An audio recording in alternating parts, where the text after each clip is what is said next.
lay claim to bioweapon. Experts deny capability. CDC emergency summit. Conflicting theories. Few answers. Is it in the air? Contamination of water, food also questioned. Attacks reported among infected. Guard mobilized to secure hospitals. On January 7th, the first signs were the breaking news reports that people all over the world were getting sick. According to news reports, major cities around the world, most along the coastal regions in the largest populated areas, have been hit the hardest. Military units were mobilized to help. Of course, there's no reason why soldiers would be any more immune to illness than civilians. Breathing filtration systems have not been helping. There is no help. When casualties vastly outweigh medical personnel, when treatments are so far ineffective, fear spreads even faster than disease. At first, the reports of attacks weren't clearly... It wasn't clear that people weren't just killing each other in a panic of some sort, and the details were... they had to have been censored or restricted, at least at first, when that was still possible. Estimates of the infection rate kept going higher before the news shut down, and it's difficult to figure by our remaining staff. Though here, where we might be able to help more than anywhere else, people kept coming in rather than bunkering down at home.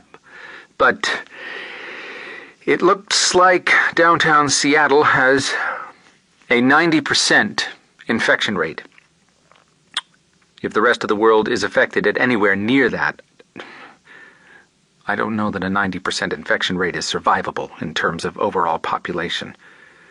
For the other 10%, is it just a matter of time until symptoms manifest? I have no idea why I'm one of the fortunate ones, or if I'll remain that way. Hospitals have been at maximum capacity since day one, with patients spilling out into the streets. Same here in Seattle. What caused this? Doctors like myself have been working around the clock to find out.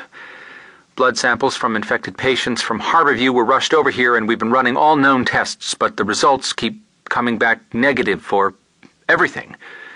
No identifiable bacteria, virus, or parasite.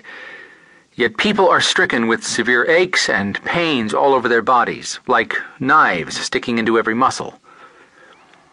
And then things got worse. My lab is down to a skeleton crew, as many of my team have been hospitalized or are in line waiting to be.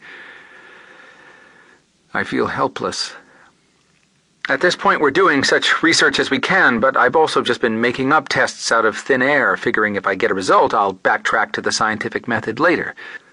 Like stick an electric wire in a blood culture. Anything? Nothing. The power's out now. Backup generator 2.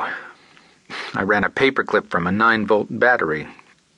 What does that prove? Nothing. Everything's falling apart. In the first few days of outbreak, horrific instances of suffering were broadcast on television and the internet, but mostly just short of the last stage of infection. But I've witnessed all of the stages.